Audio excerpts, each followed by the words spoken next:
বাড়ি ফেরার পথে নদীতে ডুবে মৃত্যু সোনাই পৌরসভার এক কর্মী। মঙ্গলবার সন্ধ্যা রাতে নদী পার হতে বাসের সাঁকো থেকে পা পিছলে নদীতে পড়লেই শেষ রক্ষা হয়নি সোনাই পৌরসভার এক সাফাই কর্মীর।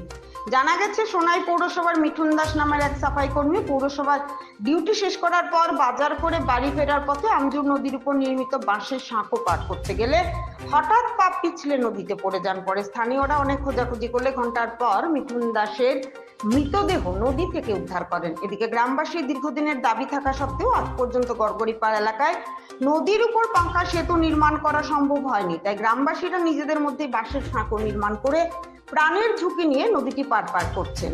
আর এতেই ঘটে গেল এই মর্মান্তিক দুর্ঘটনা। এদিকে ঘটনার খবর পেয়ে ঘটনাস্থলে ছুটে যায় সোনাই পুলিশ। পরে মৃতদেহ উদ্ধার করে ময়না তদন্তের জন্য শিলচর মেডিকেল কলেজ হাসপাতালের মর্গে প্রেরণ করে পুলিশ।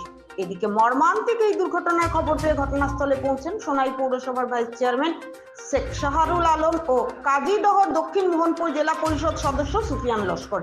তারা হত পরিবারকে সমবেদনা জানিয়ে সরকারি আর্থিক সাহায্য দ্রুত প্রদান করতে সংশ্লিষ্ট বিভাগের কাছে দাবি জানান। পাশাপাশি সেতুটির নির্মাণ কাজ শীঘ্রই শুরু করার আশ্বাস দেন।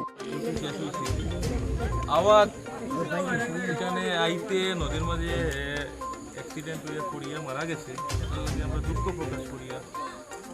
খুব নিরীহ মানুষ, তার পরিবারও একটা ছোটো বাচ্চা আছে, খুব নিরীহ। তো আমরা দাবি থাকবো গভর্নমেন্টের কাছে, তার যেটা গভর্নমেন্টের আন্ডারে যেটা প্রাপ্য এটার লাগে আমরা দাবি জানাই। আর পৌরসভা থেকে আমরা বোর্ড মিলিয়ে তারে যেটা করার লাগে আমরা করবো। আর আপাতত ঘটনা দুঃখজনক যদিও হয়, আমরা কর্তব্য তারে আপাতত মেডিকেল নিয়ে পোস্টমর্টম করা।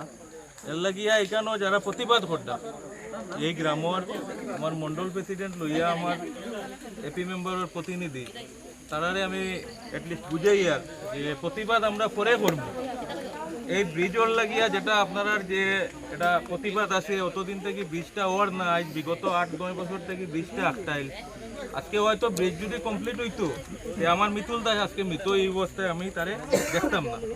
তো এটা আমরা প্রতিবাদ করা লাগে। আমরা এখানে জেলা পরিষদও আসেন, হাজিরোর কাপ্তানপুরের, আরও বাদবাকি আমরা যারা আছি, আমার পঞ্চায়েতও আসেন রঞ্জিত সিং।